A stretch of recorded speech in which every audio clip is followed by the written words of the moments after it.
Greetings, everybody. Welcome back to Radical Health, the show where we discuss all things related to health, as well as healing modalities that may seem radical to the Western mind.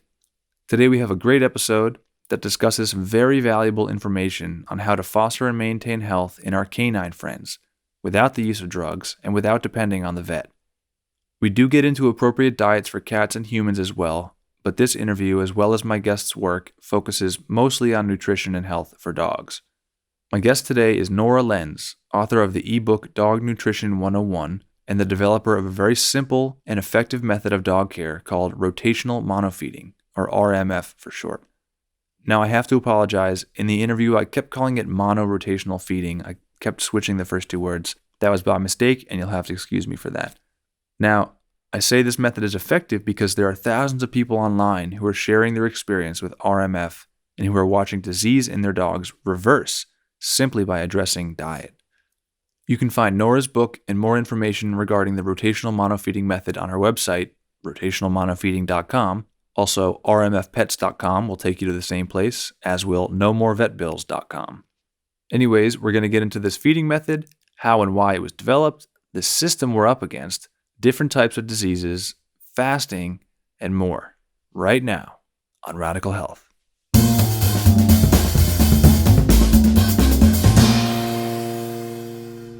Hey, Nora. Thanks so much for joining us today. Thanks, Seth. It's really nice to be here. Now, you lay out some really solid information in your ebook, Dog Nutrition 101, which begins with some pretty harrowing details of how commercial pet food is made. What was it that first exposed you to the horrors of the commercial pet food industry? Well, really, it was my personal experience with watching my own animals be perpetually sick and die prematurely, and putting it all together with the stuff that I learned about human health and nutrition, and understanding that you have so much control. Virtually 100% of the control over your health is contributed by what you eat. And so I started applying that to dogs and cats, and then I started discovering what they put in pet food, and at some point decided that I wanted no part of that. Of course, at that time there was not very much information out there about alternatives, so I kind of had to fumble around in the dark for a while, home feeding, and until I found something that worked. And then when I did, my animals didn't get sick anymore. They didn't need vets anymore. So that name, nomorevetbills.com, came directly from my experience. And everybody that I taught how to feed their dogs, if they applied it correctly, they would just go years and decades without needing a vet. So I can share some examples with you if you want. But anyway, that's the long answer. Yeah, I'd certainly like to hear about the examples in a minute.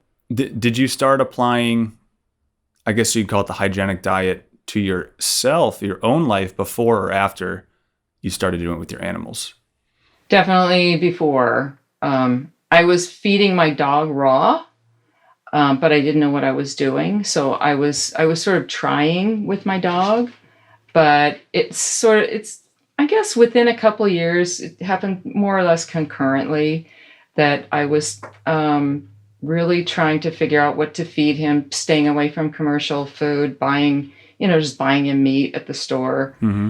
And about that same time, I had been vegan for a long time. I'd been vegan for 14 years, but then I discovered raw food eating and just dove in with both feet, and started applying some of what I learned about human nutrition to dogs. I mean, obviously they have different needs than we do, but raw food is more easily digested by all species, of course.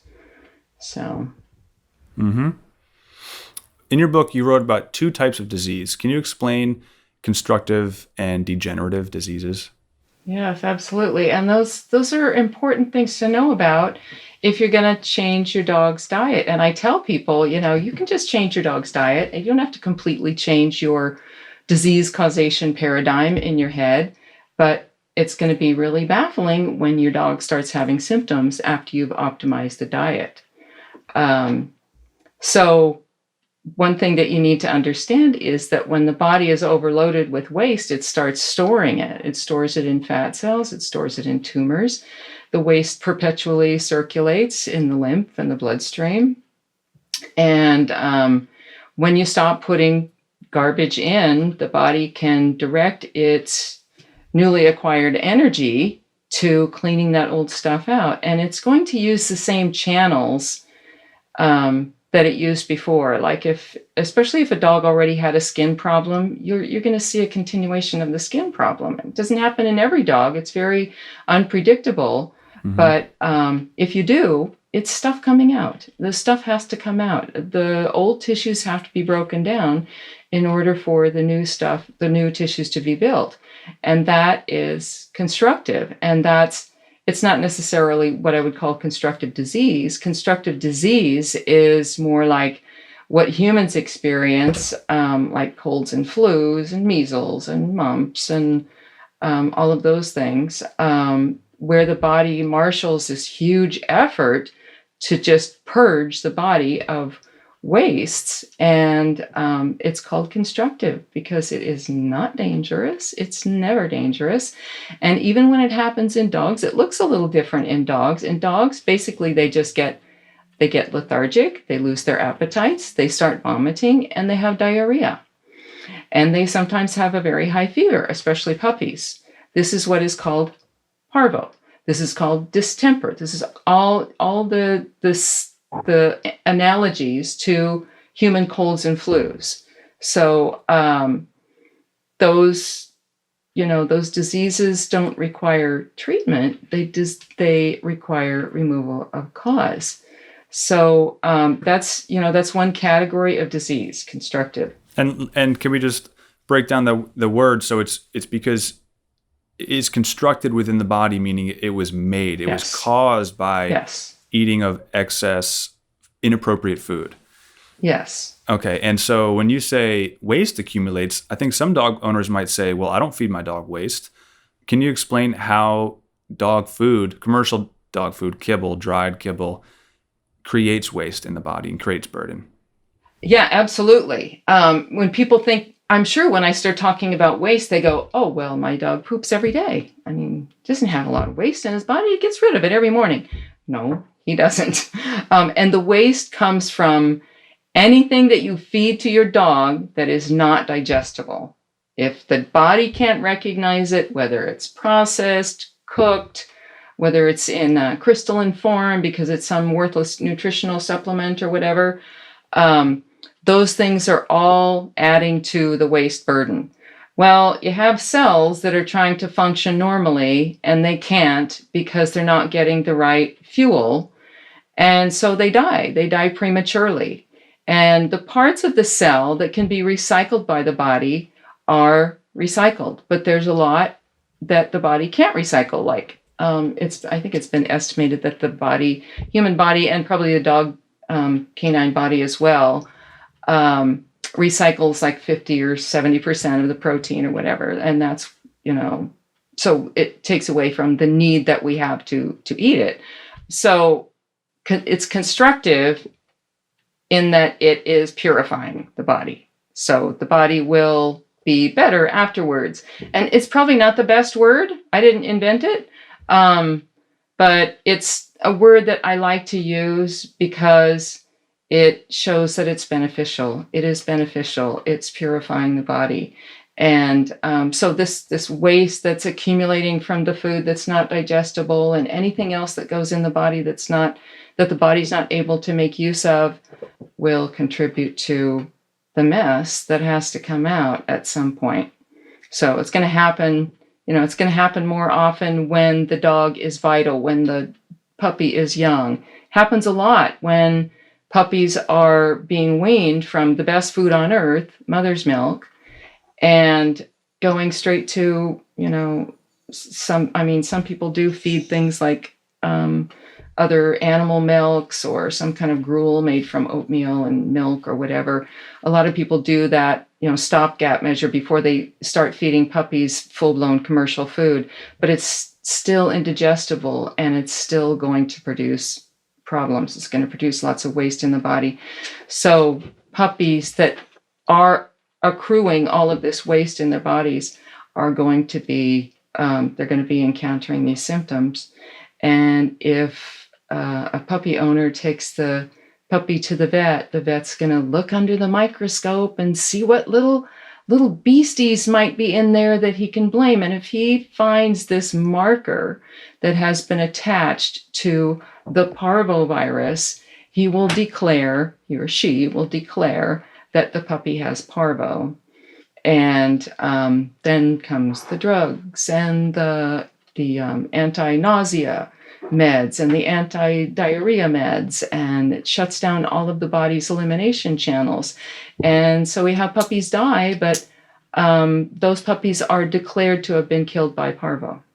So I may have misinterpreted constructive. I was saying it's because we created it and we constructed that situation in the body of the animal. But it seems to me more like you're saying constructive means that it's a beneficial the result, yeah. Result that any time your dog gets sick, it's a detox symptom. Yes, those symptoms are. Okay, and so because we haven't talked about degenerative disease, that comes later. Right. So constructive diseases are diseases we might think the dog is getting sick from a particular virus, but it's really the body is shutting down in a way, making the dog lose appetite. When a dog loses appetite, it's the body telling the dog, don't eat, which is a good thing. We'll talk about fasting later. Mm-hmm. So constructive diseases, any symptoms that a vet might call a viral infection. Yes, or a dog flu. They're now, when they can't find the little boogeyman they're looking for, they'll declare that a dog has dog flu. They're trying to sell dog flu vaccines. Mm-hmm. Or, they'll say feed chicken and rice for a few days or whatever. Some vets will say, fast your dog for a day. They don't do that with puppies because everybody's terrified about fasting puppies. They have this idea that puppies are extremely fragile, forgetting the fact that they evolved in nature where mom didn't come home with food, all the time. And yeah, sure, some puppies will die, but we can assume that a day without food doesn't cause puppies to drop over dead. But the main thing to do when a young puppy shows these symptoms is to stop feeding the stuff that's being fed to them and start feeding them, correctly, so their bodies can recognize the food and use it for fuel and tissue repair and all of that. And by the way, all of this applies to humans as well, right? In general. Yeah, it's universal principles here. These principles. So whenever we get a cold or flu symptom or COVID perhaps, it has to do with the material that we put in our bodies before that. And this is just your body trying to get it out, shutting down, becoming tired, losing appetite, losing smell. All signals the body is telling you to say, rest, let the body heal, don't eat anymore because eating is what got you here. Eating inappropriate foods, that is. So that's a good explanation of constructive disease. Could you explain degenerative disease a little bit? Yeah, absolutely. It applies to all species. And that's the beauty of, this natural hygiene, science of health.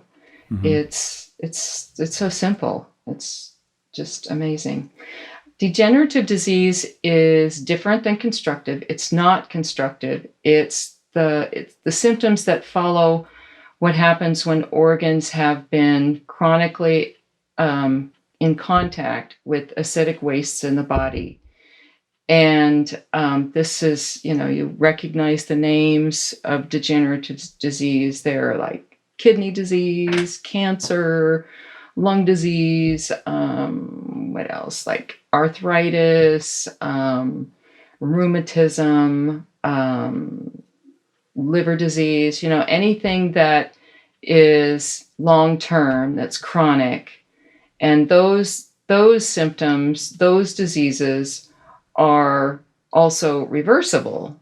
But that's the big secret that the vet industry is keeping from everybody. And that's what people are amazed at when they find RMF. They just stumble in, they go, okay, this sounds pretty good. I haven't tried this yet. I've tried everything else. That's typical. I'll give this a try. And they just see that their dogs don't have these problems that they were supposed to be medicated for the rest of their lives. And so it's impossible to say when you're going into proper feeding with a dog that has some chronic condition, whether it's reversible or not. And that's a big mystery. Nobody knows. A vet doesn't know. I don't know. The owner doesn't know. Even the dog doesn't know. It just depends on how much vitality the body still has and how severe how far advanced the disease is. But you can't assume that it's not reversible and just keep medicating the dog for the rest of the dog's life. You have to do everything short of that. That's failure, in my opinion, when you start treating symptoms or trying to manage symptoms. And that's why I've worked so hard on the Facebook groups and among my subscription group members to get people away from remedies and to get away from that thinking of, when they see a symptom, it needs to be treated. It's just so harmful. The only thing that it is good for is putting money in that industry. That's separating you from your money is the only thing that is good for, because 90% of the time, what needs to be done is the causes need to be removed, and then the healing will either happen or it doesn't happen. If it doesn't happen within a certain period of time, say 6 months or a year, I mean, let's face it, disease doesn't get there overnight, and it doesn't go away overnight either. It just doesn't work that way. So if it doesn't go away in a reasonable length of time, and the dog is still in pain or still suffering symptoms or whatever, typically symptoms get better when you take the burden away, when you take the causes away. But there are times for management, and that's down the road. That's a last resort. It should be a last resort. And it would be in a sane world. Yeah. So degenerative disease is at the end of the dog's, how do I put it? I guess detox cycle where organs have shut down to a degree because they've lost so much vitality trying to rid the burden that they've accumulated. Yeah, they can't. I mean, a lot of times people will shut down their symptoms, and they'll shut down the symptoms in their dogs. They won't allow themselves to have a cold. When you have a cold, you're just supposed to go home, go to sleep, stay in your bed, drink lots of water, get fresh air, stay warm. And people don't do that. They can't take time off work or whatever. So they take remedies to stop their symptoms, and they're shutting down that elimination channel. So at some point, the body just says, why should I bother trying? They're not going to let me, she's not going to let me continue with my purification efforts. So the body just sort of says, okay. And the waste stays in. So, and if it stays in, it harms organs. And so I think most people in the world today believe in the germ theory of causation, where I got sick or my dog got sick because there was a contagious virus that came into their system and attacked. However, we're starting to dismantle that paradigm because it is those virus particles that are present after the disease manifests. Is that correct? Well, they're present all the time. They're present everywhere. They're in everything. It's just a cell breaking down. And who knows what these virologists are actually looking at. These particles are so tiny, they're irrelevant. They're completely irrelevant. They're like wondering, how the garbage got into your garbage can and thinking that you can find out how it got there by putting the scum at the bottom of the can under the microscope. No, that's not the reason that your body is sick. It's just a particle of cellular debris. It's the part of a cell that's dying, it's either going to go out of the body, as waste, or it's going to be used by another cell. And I can't really reconcile all of what they claim, what virologists claim, but if they have ever seen a particle going into a cell, it was not invasion. It was the cell taking in recyclable waste. That's all it was. The main thing to remember is that this industry that has so disempowered us and so empowered itself just wants us to, they need a bad guy. They need a boogeyman. And they weren't able to keep the bacteria model of disease causation going because there were so many instances where the bacteria was found in asymptomatic people and it was not found in people who had the symptoms of this so-called bacterial disease. They weren't able to keep that going. And so along came microscopes and electron microscopes, and they found an even smaller boogeyman that they could blame disease on. And it sounds so simple and so nefarious, and it is. But if you can recognize the truth of that, it gives you a lot of power. It gives you a lot. It liberates you, honestly. It does. It liberates you with regard to your own health and with regard to your dog's health. Absolutely. When I discovered natural hygiene or terrain model, or there's a few names for it, it empowered me tremendously to know that if I ever get sick, I'm not going to try to mask those symptoms or suppress those symptoms. I'm going to let my body run its natural course because that is what will bring about better health. Right. And I think fasting is at the core of this because since digestion is the biggest energy user in the body, oftentimes when you eat, especially heavy foods, your body's not detoxing, it's not healing because it's spending all its energy digesting. So fasting is another model that we really have to look at as far as something that's very beneficial for us. How does fasting play into a dog's diet, and when and why would you do it?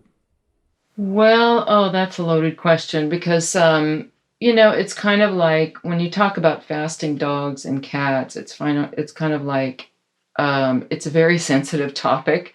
It's kind of like talking about fasting children, and people are so averse to that idea. Fasting a child, fasting a dog, withholding food from a dog, especially a dog that's acting hungry or displaying behaviors, these feed me behaviors that dogs have learned and developed. So it's something we kind of have to tread lightly on with people who haven't been exposed to fasting for themselves, or they haven't done any reading about fasting. But it's always the best thing to do from a physiological standpoint, because whenever you can decrease the body's burden, it's going to be able to move waste out more efficiently through those channels, whether they're primary channels like the colon and the bladder or whatever, or secondary channels like the ears and the skin in dogs. So, but there are just so many success stories around fasting. I mean, I've fasted lots of dogs myself. The condition that really responds the best to fasting is some kind of localized inflammation. So whenever you have a dog that has plenty of reserves, and that's another topic, fuel reserves on their body, when their bodies just get to a point where they have to start sending waste out through some other avenue besides the primary channels of elimination, very often what you'll see in the dog is a sudden ear inflammation or localized hot spot on the dog's body, or a swollen eye. Sometimes they'll just wake up and their eye will be completely closed. I've seen that before.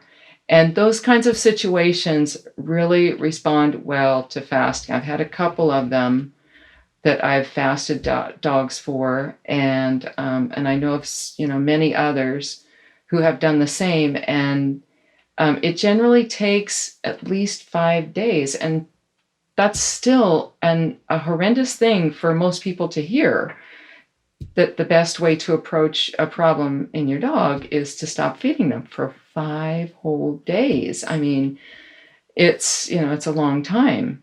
And you kind of have to have confidence. You have to know a bit about fasting to be okay with it.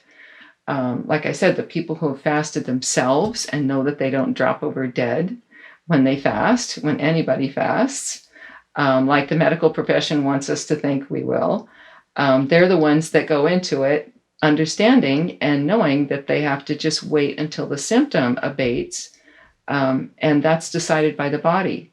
But those kinds of conditions respond really well.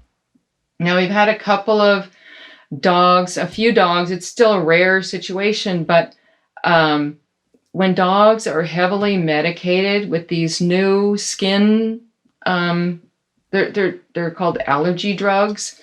The brand names are Apoquel and Cytopoint, and there's some others that are intended to they're intended to stay in the body long term, because consumers don't want to have to put something on their dog once a day. They want to put it on their dog once every 3 months. So they're making these flea repellent type things, pharmaceutical flea repellents that you put on the dog every month or every 3 months or whatever, and they're meant to stay in the body for a long time. So, and the brand names are Trifexis and Frontline and Bravecto and all of those. They can create a real mess when it comes to detox symptoms, where a dog doesn't get better when they start feeding properly. They don't get better for a long period. I mean, it takes sometimes a year or even 2 years.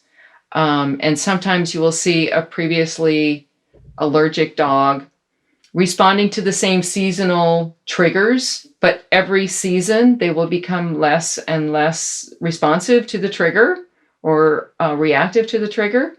But in the meantime, it can be confusing for owners. And so we generally tell people not to fast a heavily medicated dog, because generally all they need is proper feeding, and the body will be, it's kind of like managing detox. If you've ever been through that yourself, and I have, you can't just go straight from eating the standard American diet to eating, only biologically appropriate foods. You're going to suffer. You're going to suffer lots of detox symptoms. And it's unpleasant, but it's easily manageable. You just keep a little bit of what you used to eat in your diet, and give your body a little more work to do so that it can't devote so much attention to internal house cleaning. And it's the same with dogs. You feed them closer to what they were eating before.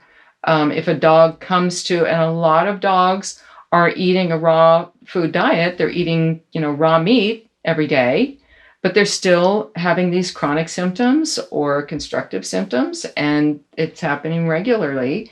But it's because those products of animal agriculture, especially commercial raw pet food, those things are still largely indigestible.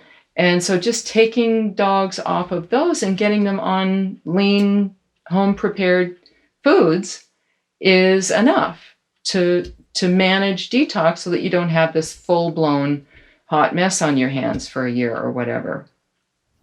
Totally. So don't fast an overly medicated dog because they might just have terrible withdrawal symptoms, or maybe not withdrawal, but detox symptoms that are coming out quickly because the body is able to purge and clean at a rapid rate because the dog is fasting.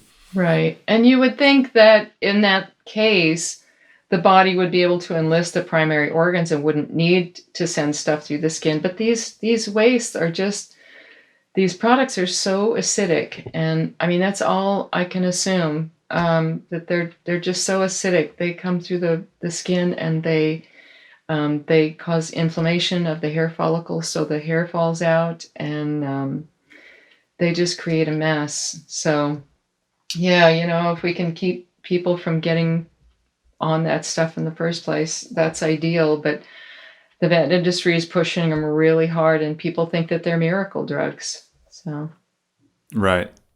Another reason you mentioned that in the book that fasting would be appropriate is if you're switching your dog over to a raw diet or to the new monorotational feeding method, that you might want to fast the dog for 1 day so that the new raw food doesn't come in contact with any previously ingested food that was inappropriate. Yes, and that should probably happen for every dog. I mean, 1 day is not a problem. But if people are so averse to fasting a dog for even 1 day, and some people are, plant foods are the best way to start, because if you can find plant foods, because very often when a dog is coming off of commercial pet foods, they're meat centered and they're cooked meat. So this would be like a child eating Twinkies and candy bars every day, and then you sit them down, and you want them to eat an apple, and they're going to go, I'm not going to eat that. So that's sometimes what dogs do too, but what you have to do is find the food that is most universally appealing to dogs. And I found that very few dogs will pass up cooked yams and quinoa, which is a high protein seed. So that's the first meal that I usually recommend for dogs that are coming off of kibble, and for owners who don't want to fast the dog for that first day. Because what happens when you feed that meal is if it encounters kibble in the digestive tract anywhere, it's not going to cause a problem, because it doesn't create the putrefactive byproducts that meat does. And when raw meat encounters kibble in the gut, it can sit there and sit there and sit there, and it will putrefy, and it just becomes a mess, and the body can choose to just eject it, just eliminate it by vomiting or diarrhea. And that's why a lot of people, when they start their dogs on a raw diet, they have a real mess on their hands, and they don't know why, and they blame the raw food because it never happened when they were feeding commercial food. So they go, oh, well, I can't do raw food because it made my dog sick. And so this feeding of plant foods doesn't create that kind of a mess. It doesn't create so much of an emergency if it has to sit there for a while. So, and then, the next day, plant foods tend to come through the body pretty quickly. So by the next day, you're going to be seeing orange poops, and that's going to tell you that the digestive tract is clear of kibble, and then you can feed whatever you want to after that within the scope of rotational monofeeding. And we have a list of acceptable foods. Okay. So what I'm getting from that is you don't want to go straight from kibble to raw meat without either a day of fasting or plant foods in between. Right. Okay. And then just so we can help allay some fears, if a dog owner is listening to this and they're scared of fasting their dog, because a lot of your methods are based on their lives in the wild as foragers. Did dogs fast in the wild, and would they ever go days without eating?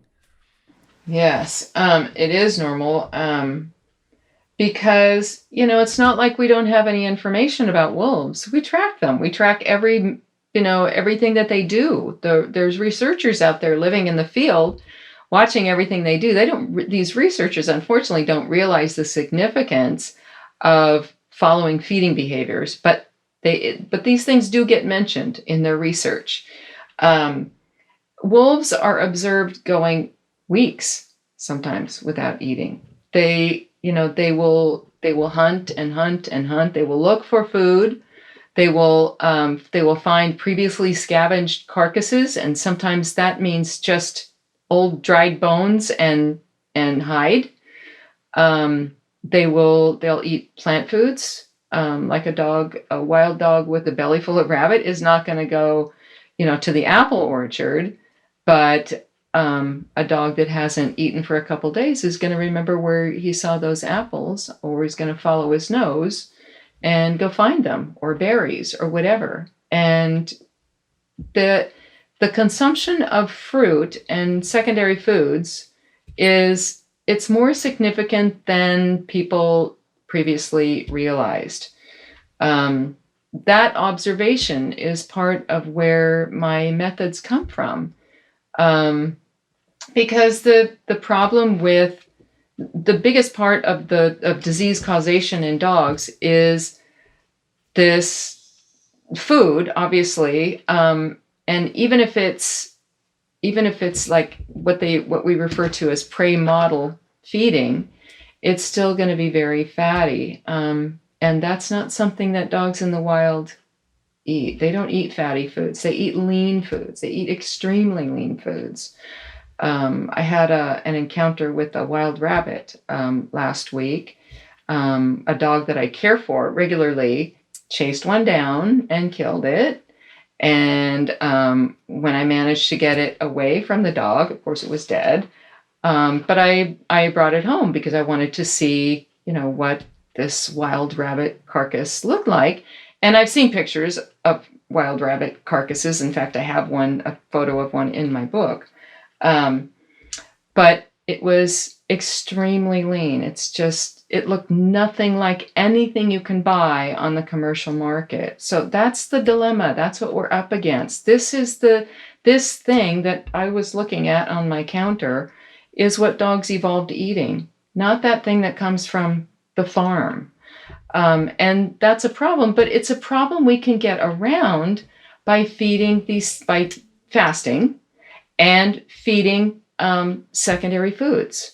So the feeding of secondary foods in a dog that has been so overloaded with these products of animal agriculture, regardless of what kind of food they're eating, that constitutes removal of cause. To have a dog eating meat, once or twice a week, and then it doesn't matter so much that it's a fatty product that comes from animal agriculture, because number one, you can trim the fat, and number two, they're only getting it, once a week, twice a week, 3 times a week, whenever people want to feed it. But overall, so the overall concentration of these fats and other wastes that the body can't make use of is much lower in a dog that's eating plant foods 2 or 3 days a week, or getting fasted 1 or 2 days a week, or whatever. All kinds of possibilities there. Yeah. Let's talk a little bit more about the secondary foods, or did you call it secondary plant foods? Mm-hmm. Because that includes, like you mentioned, cooked yams and quinoa, which people might say, well, if this is supposed to be based on nature, dogs never ate cooked seeds or cooked root vegetables. Can you explain why sweet potatoes or yams and quinoa cooked can be beneficial for a dog's diet? Well, even if you fed a dog nothing but those foods for, say, a week or two, it would still constitute removal of cause, because our task is, so here's the problem that we're facing. We have to feed our dogs. They are carnivores. They are facultative carnivores, which means they will eat meat primarily, but they will also eat in a way that's very similar to an omnivore. So they're closer to that omnivore classification. But the inclusion of these cooked foods in the diet, in my methods, are about tackling that problem of how are we going to find foods that dogs like, that they can digest, that owners have access to, that they can afford. There's all kinds of criteria that we have to use to find other foods besides those products that are coming from animal agriculture. And cooked yams, they're extremely palatable by dogs. They're extremely digestible by dogs. You put a pile of those things in your dog, and what comes out is much less than what went in. So we can assume that they made use of it. I have fed quinoa to my own dog without any disguising whatsoever, and she will eat a bowl of quinoa. And my dog is very discriminating. She doesn't eat everything. So these foods are secondary because dogs are primarily carnivores. We don't see any dogs in the wild eating only plant foods. There are no dogs in the wild eating only plant foods. They all eat primarily meat. But we can use the fact that they like secondary foods, that they have filled in their scarcity gaps with plant foods, with these secondary foods. We can use that fact to our advantage because it allows us to keep from overloading them with these products of animal agriculture. And people do not have to feed cooked food at all. You can feed raw fruits. Vegetables really need to be cooked. Dogs are not vegetable eaters. You may notice if you feed your dog a carrot that it's going to come out in the same chunks that the dog chewed it into, which means it didn't get used by the body. It didn't get digested at all or broken down. You'll see, just large pieces of carrot. But if you cook the carrot, especially if you cook it very well, that's different. And carrots aren't the best example because they can be hard even when they're cooked. But anything that humans have to chew and chew and chew and chew, like I love jicama when it's, especially in the fall when it's young, and I was feeding it to my dog for a while, and then I noticed that it was coming out in chunks, and so I thought, well, I better not feed it to her anymore. And I noticed myself, when I eat jicama, you kind of have to chew and chew and chew. Mm-hmm. And so that means, and dogs don't masticate their food like we do. Our digestion begins in the mouth. It has to mix with saliva before we even swallow. And that's our process. Their process is just put it in the mouth, sort of make it lubricated with saliva, so that it will slide down the esophagus. That's all saliva does in a dog's body. The digestion begins in the stomach. So they're all about just getting it into their stomach quickly. And just another little note on that, dogs eat like a human would if they were really hungry. And dogs don't have to be extremely hungry in order to look like they are wolfing their food. And, people will sort of anthropomorphize that, and they'll say, oh, well, my dog's starving because they're wolfing their food, right? No, they're just all about getting it into their stomach. And a very hungry person might be all about just getting the food into their stomach because they want to stop their hunger or their, whatever. But it's not the same. It's not the same at all. Dogs are just about getting the food into the stomach because they know that's where the digestion begins. And to get back to the original point, dogs don't chew veggies, and veggies require chewing. So veggies either require chewing or cooking.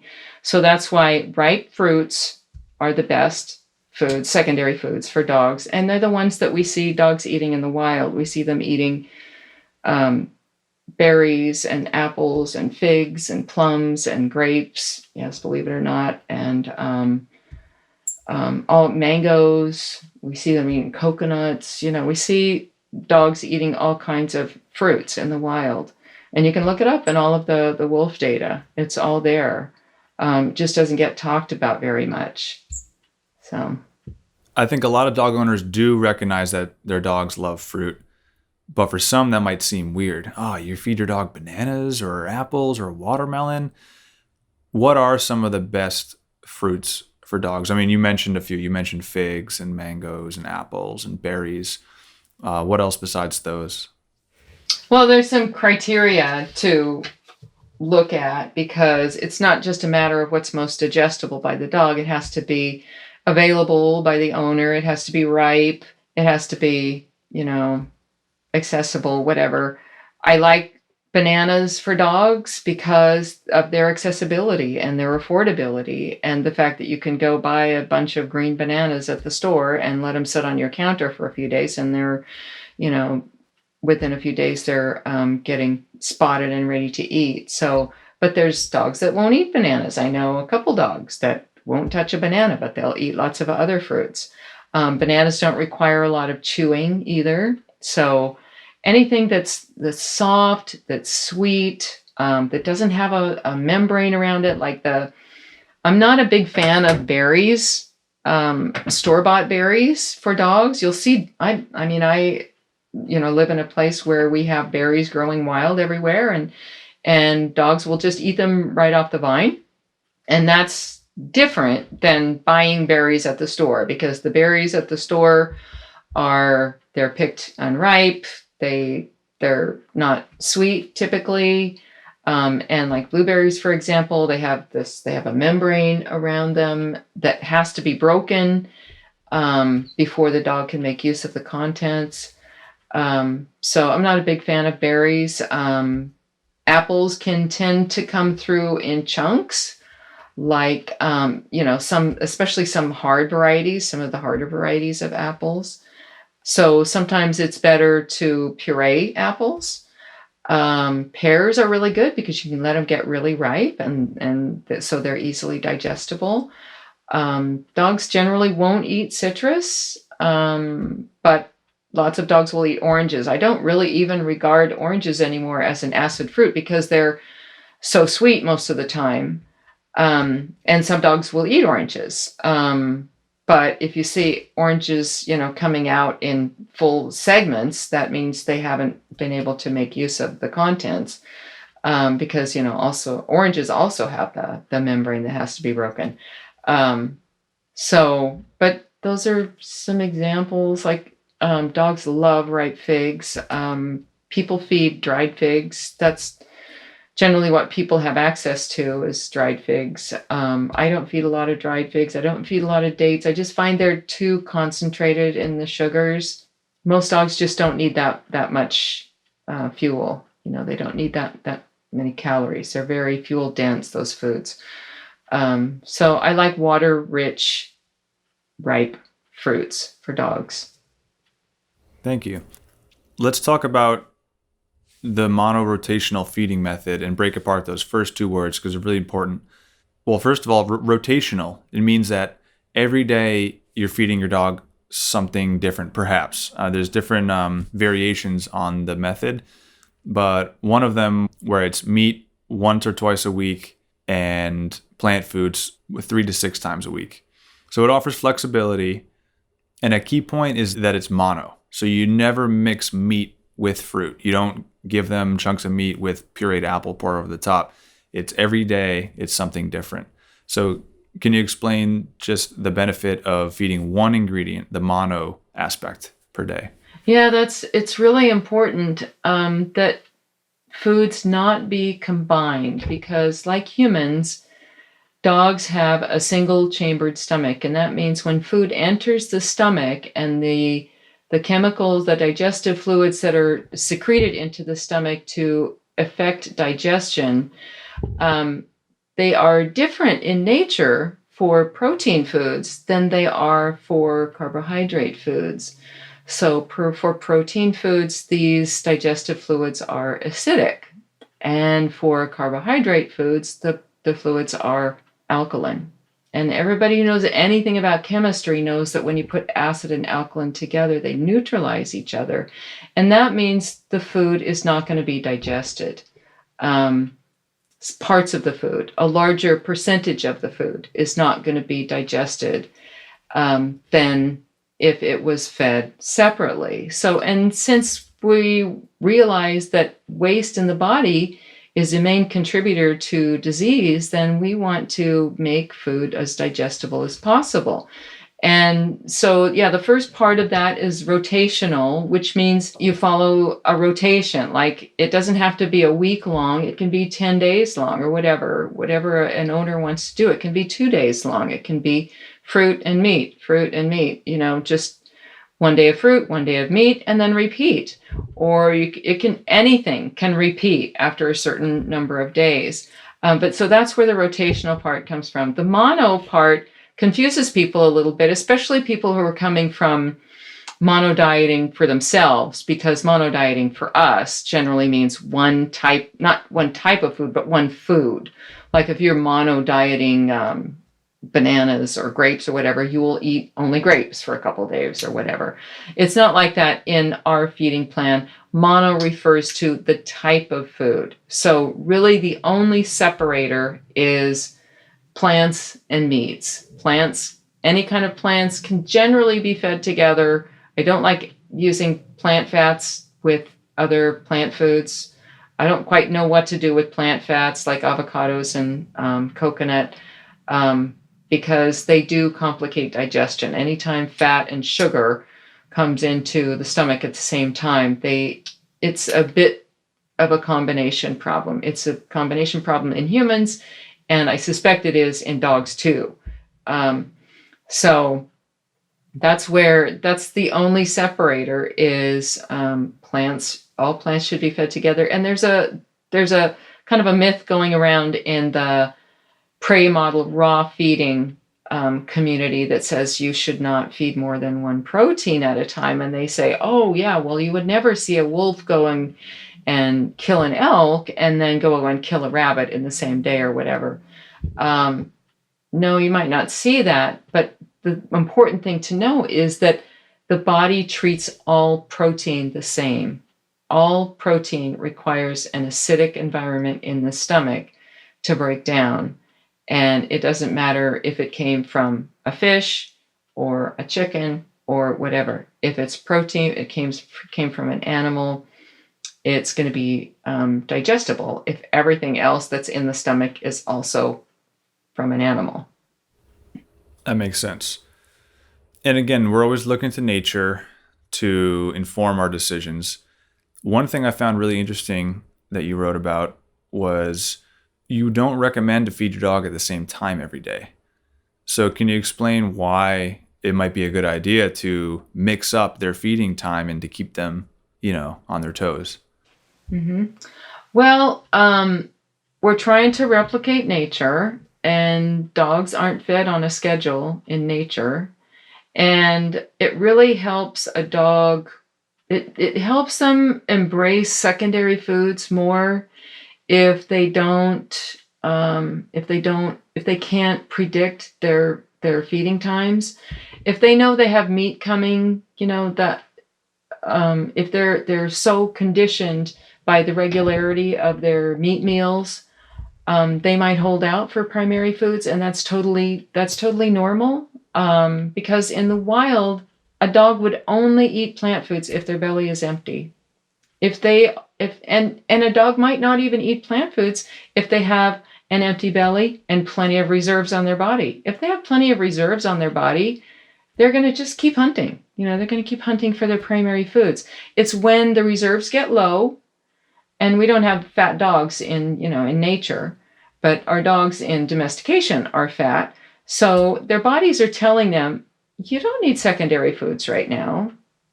So a dog's going to, reject secondary foods, and people will go, oh, well, my dog just doesn't like fruit, and they won't try it again. But it really helps to randomize things and keep things unpredictable for the dog.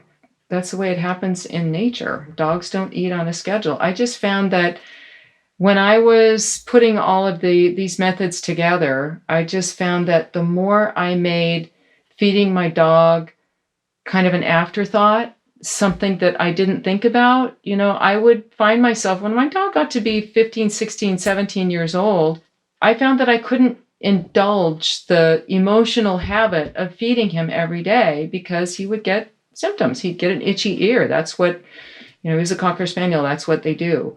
So I just found that the more I put it out of my mind, the healthier he got. And the more he would eat whatever I offered to him. And I mean, he ended up living till 19, and he was walking around absolutely normal until 10 days before his death. So he did not have this protracted period of, what dogs go through. They're immobile. They're in pain. They can't walk. They can't run. They can't function normally. Sometimes it's, in my previous dogs, I had that situation for months or years before the dog finally dies. But that's not normal. Normal is when the dog lives to a very old age, and then an organ shuts down, and 10 days later, the dog is dead or less. That's normal death. My dog did not see a vet for 11 years, the last 11 years of his life. So at the time when dogs are becoming, typically more senior, more, they get more degenerative disease or whatever, they typically go to the vet more. my dog wasn't seeing a vet at all. And it was so empowering to know that when I saw a symptom in my dog, I knew exactly what to do. I didn't have to even think about a vet. I knew exactly what to do. Oh, my dog's got an itchy ear. I better fast him today, or whatever.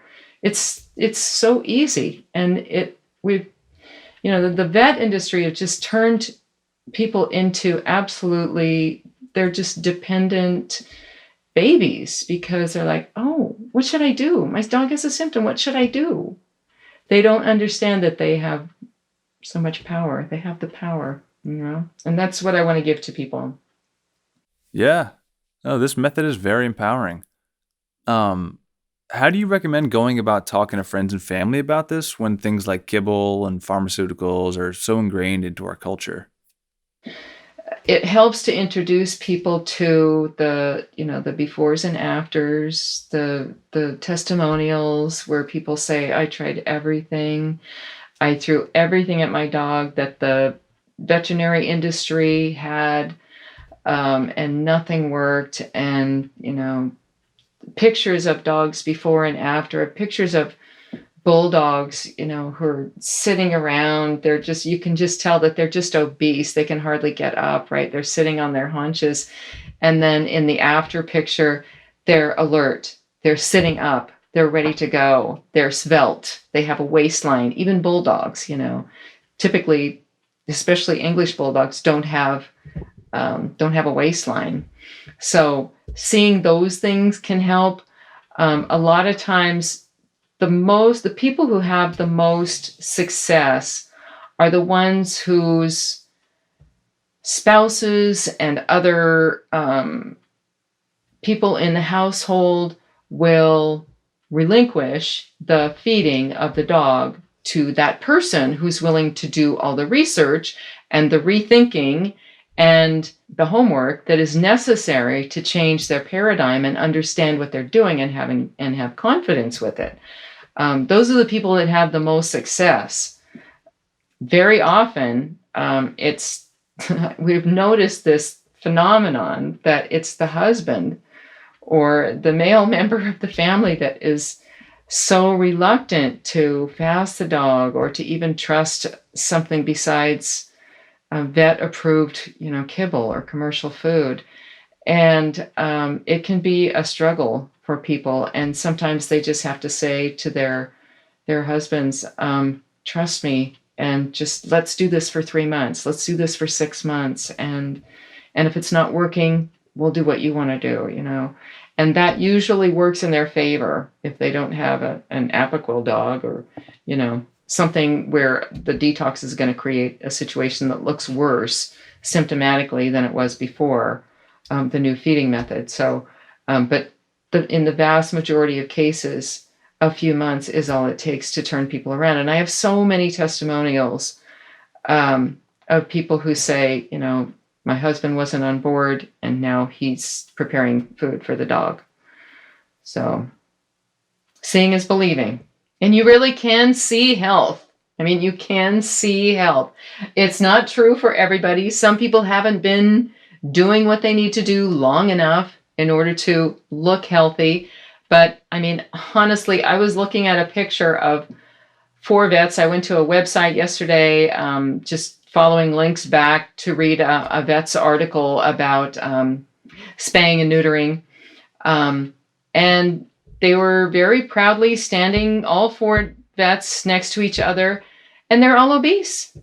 They're all obese. And these are people that, and I mean, typically when you go to a vet's office, the people that work there are obese. They don't connect. They don't connect what they do, how they live with their own bodies. And they think all the power they have is to just, when they get a symptom, take a drug.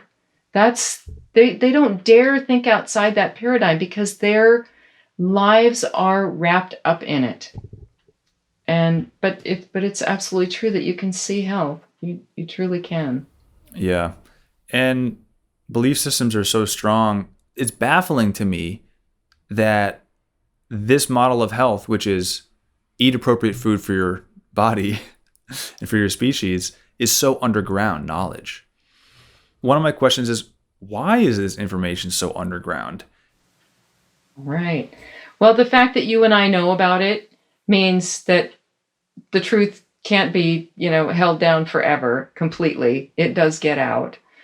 But there is so much secondary benefit to this drug-based model. And money is the biggest driving factor, of course, because people have their lives. And now, a year and a half post-COVID, it's even more people are having their lives all wrapped up in the medical model, because the healthcare industry is so huge. It employs so many people. So there's the profit motive, the ego motive. Medicine, the way they want to practice it, gets taught in the schools. I mean, I've just this last week posted a blog article with a video that's called Rockefeller Medicine, because very wealthy, profit-oriented people, powerful people, were manipulating things when modern medicine came into being. They manipulated the schools. They made sure that the pharma-based model was introduced into the curricula. They put their representatives on these boards of directors at the various universities and medical schools and whatnot. They bought newspapers, and they made sure that these pharma-based products were prominently advertised and even given lots of press in the form of what looked like objective articles. It's just an article written by a reporter or whatever, but it's not objective. It was paid for by the guy who owns the newspaper. So all of these things created this situation now. And what we have now, apart from the profit motive, even for people who don't have any money invested in the pharma-based paradigm, it's just so incredibly appealing to have this idea that you can blame something else for your diseases. It's so easy. Oh, I caught this disease, or I inherited this disease, or I have this disease. I don't even, most people don't even ponder causation. They just say, I have this disease. Who knows where it came from? Just attacked me, just, picked me. I'm just unlucky. Bad luck and bad genes is, the farthest people are willing to go in that regard. But so when you combine the profit motive together with the lure of knowing that when you get sick, there's a scapegoat there that you can blame, that everybody will accept. The doctors won't tell you, no, it was caused by what you put in your mouth. They might tell you, oh, you need to get some exercise. But that's the bone that the medical industry is willing to toss everybody. Sure, go get some exercise. Well, exercise helps, but it doesn't solve the problem. It doesn't remove the cause. Right. It definitely does not remove the cause. So all of this means we've got a real mess on our hands. And the medical industry, it's just taken over the world, basically. It's just taken over the world. Yes. And just to be clear, the primary cause of disease, we know there are many, but the primary cause is inappropriate diet. Is that right? And this goes for humans and dogs. And the one that you have most control over. I mean, and that's why it's so important, and it's the one that people have strayed so much from. I mean, when you start talking to people about the biologically appropriate human diet, they just look at you like you're crazy. How on earth can you think that? Where are you getting your this, that, the other, fill in the blank, the missing nutrients. Oh, where are you getting that? Yeah, there's a lot of advertising and media that goes into our belief systems as far as we need protein. And that's the biggest one. You tell someone you're vegan and they say, where do you get your protein? To which I usually respond, same place cows and horses get it, from plants. Cows and horses and gorillas are some of the most muscular beings on the Yeah. planet, and Those they big don't muscular animals. and they don't Yeah. eat high protein foods. Right. So if somebody has a pet and they want to learn more about this monorotational feeding method, where do they go again? Rotationalmonofeeding.com. And there's an abbreviation. Maybe I shouldn't confuse you with that, but it's RMF. RMF is the abbreviation that we use when we're talking about it. But it's rmfpets.com is the abbreviation. Okay. And what other kind of support groups and forums are there that they could go to? Yeah, I have a public Facebook group. It has like 14,000 members, and then I have a private Facebook group. The public group is what we call peer-to-peer because it's basically unmoderated. It's populated by people who have been doing these feeding methods long enough that they can answer questions from newbies coming in, just in the most basic way. The moderators and I have a team of moderators, and we focus on the private Facebook group, which is only part of the benefits that somebody who's subscribing to the website would enjoy. I make a weekly Q&A video. I do regular interviews with the moderators and with other people. I did an interview with a member who had fasted his dog for 8 days because she had a inflamed ear and hematoma in the ear flap. And it just completely went away in 8 days. So I interviewed him, and blog posts regularly, and I post on the group regularly. When I find something interesting, I post on the private group, and members can communicate with each other.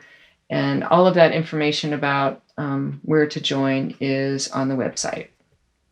Okay. So rotational monofeeding on Facebook, rmfpets.com.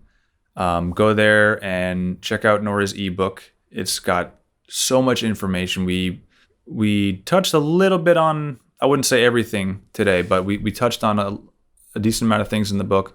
But it's 100 pages, and it really opened my mind. And this is stuff that I already was coming around to, this concept of natural hygiene and species specific food. But it's well written. It's very detailed, and it's based in experience, which is good. You and the wild model. Right. So it's based in nature, and it's based in your personal experience, bringing dogs back to true health. So it's very empowering. I hope people can check this out and start adopting natural raw diets for their animals. We could talk about cats. There's a section on cats at the end. They're strict carnivores. Is that right? Yes, meat only for cats. They are strict carnivores. They don't care for secondary foods. They don't eat secondary foods. They can't really digest them, so they won't eat them anyway. I mean, most cats won't. You do find a few cats that will eat like a melon or an avocado or something, but typically they don't. Okay. So, but with cats, you just have to. The hardest part with cats is getting them off kibble, because cats don't like change. They like very, very slow change, and they like routine. And when they get hooked on kibble, it can be hard to get them off of it. But I have some instructions in the book, and I tell cat owners that the instructions in the back of the book for transitioning, especially a kibble addicted cat, and the other information about the commercial pet food industry and disease causation in general, with everything that's in the book, it will give you a baseline of understanding so that you can, even though the book is mostly about dogs, it will give cat owners a baseline of understanding too about where they need to go and what they need to be feeding. There's a list of foods that are acceptable for cats. Cats don't do well with fat at all. They need to have very lean food, very low fat food. So Okay. Is wet canned cat food any better than dried kibble for cats? only in that the body doesn't have to make up as much water to process the food, because the water's already in the food. But it's, other than that, it's like kibble with water added, basically. So it's almost equally as detrimental as feeding them kibble. Yeah. I mean, there have been some people who have tried feeding wet food to or canned food to cats instead of kibble and had some degree of success when there's like a kidney problem. And it's just because of the extra water in the food. And, when you're feeding something harmful, it's best to dilute it, right? The solution to pollution is dilution. So, a food that's going to be more dilute is going to be easier on the kidneys than kibble. So if you have a cat that's suffering kidney disease that's not very severe, you might have some success just feeding wet foods instead of kibble. But it's risky. You don't know how severe the disease is, and you don't know how far you need to go in order to reverse it. So why not go all the way and feed your cat properly, and know for sure that you did the best that you could do to get things to reverse. Some people have strong feelings about not telling others what they should do, that leading by example is the best course of action. But on the other hand, when there are atrocities being committed, it seems wrong to stay silent. So do you feel a personal responsibility to actively try to influence others, or do you just mostly operate by example? Well, where dogs and cats are concerned, it is kind of atrocious that they're being poisoned by commercial pet foods and drugs and whatnot. But you kind of have to choose your battles because so many people, they just won't listen. You come across somebody at the dog park and you're just a random stranger passing by. They're not likely to listen to you. But that doesn't keep me from speaking up on the internet, on Facebook. I will, as much as I can get away with, I will go into other animal care groups and, try to point people to my website and whatnot. So I think it's very important. I have a bit of the activist in me, and I do speak out whenever I can. I am absolutely not a business person. I'm more an activist than a business person. I want to, and my bottom line, my profitability is a testament to that, because I just want to empower dog and cat owners. And there's just so much suffering. There's so much suffering on the part of not only the dogs and cats, they're innocent, but the owners have to watch it happen. And the only thing that's preventing the animals from getting well is what's going on between the ears of the owner. If they change their paradigm, they will discover this huge empowering new truth that relieves all the suffering. Dogs don't have to suffer anymore, and you don't have to suffer watching them. That is a commonality that everybody shares. I think we want to reduce suffering and see everyone be happy and healthy. So that is something we all agree on, even though it can sound like we're arguing sometimes about, your belief versus my belief. Right. And then the other thing that's interesting too is we often treat our pets better than we treat ourselves. That the only way some people will wake up to species appropriate diet is through wanting their dogs to get better. Yes. They don't care as much when they get sick and they have diseases that they're battling. It's like, whoa, I got to take care of my animal. And then they see how well it works in their animals. And I can't tell you how many times people have said, hey, Nora, do you think this would work for humans too? And I'm like, well, of course it works for humans. The only difference is we eat a slightly different range of foods than they do. But everything works exactly the same. And, I used to coach lots of people who wanted to eat a fully raw diet, and it got very tiresome. You could just hear people going, okay, she's going to ask me to give up my favorite fill in the blank, whatever I'm addicted to, right? And, you're always dealing with that emotional connection to the food, that impossible emotional connection to the food that people don't want to give up. I mean, with dogs, it's completely different. You tell them what to put in the bowl, they put it in the bowl. There's no emotional impediment, it's at least it's a lot less of an impediment than it is with human diets. And then once they see how well it works in the dogs, then they go, okay, well, yeah, I better give some more serious thought to how I'm treating myself, how I'm feeding myself. And I think I came to this the opposite way. I'm looking into how do we promote and sustain health for humans. And then it's, oh my God, there's this whole science of health for dogs that we should be really checking out so that we can free ourselves from the medical complex, free ourselves from vets. And hey, if the vets do surgery on a dog and it's needed, we don't want to write off animal doctors and animal veterinarians. Right. But when all they want to do is prescribe you drugs and take your money, it might be time to find a new diet for your dog. There is a time for intervention, but those times represent maybe 5% of a vet's practice. 95% is the management of chronic disease. So yes, if you have a dog with a broken leg, get the leg set. If you have lacerated skin, get the skin stitched up. Absolutely. That's not what we're talking about here. We're talking about something else that you're not going to hear from the vets. Do you think there will come a day when this is mainstream knowledge and vets are prescribing dietary changes instead of drugs? I think if that ever happens, it's going to be very middle of the road. The vets are still really fighting it. They have made up this pseudoscience around commercial pet food, and they have dug their heels in. And the public is still clamoring for, instructions on how to home feed a dog, how to raw feed a dog.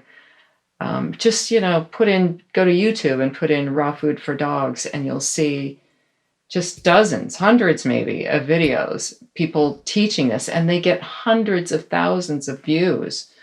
But you still see vet students and vets making videos warning people about the dangers of feeding raw food to their dogs. And the public's just not buying it. They're just not. You see the same thing with human health too. You tell someone that I've been telling people I'm experimenting with this raw vegan diet, and they say, they get scared for me because they don't understand how appropriate the diet actually is. Right. Yeah. Belief is a hell of a drug, put it that way. Yeah. And belief it's an acknowledgement of ignorance, really, because belief requires no evidence. When you present evidence or even proof to somebody who holds a certain belief, it doesn't reconcile itself to evidence. And that's the problem with belief. You want to operate on knowledge as much as you possibly can. So. And I mean, we're just facing that head on, because if you challenge the Western medical belief system, especially today and over the past 18 months, now that we've been dealing with CV-19, you get attacked. And even if your information that you're presenting is extremely credible, extremely scientific, these people will reject it because of their pre-existing beliefs. And they might not have any information to back up their beliefs. All they have is the comfort that there is an authority who has done the work and that we can trust them. But they don't see that that's actually a religious belief system.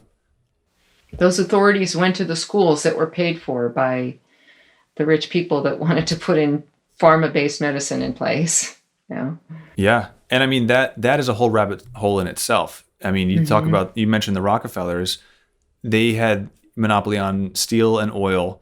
And with that money, they bought IG Farben, the German pharmaceutical conglomerate, and were able to use the byproducts of the oil and steel industry and turn them into chemicals, isolates, extracts, and drugs. Right. So I just learned that the whole drug industry comes out of the oil and steel industry. Yes. And that it is one gigantic complex of monopoly, and not only monopoly on the resources and the money, but the information and the schooling.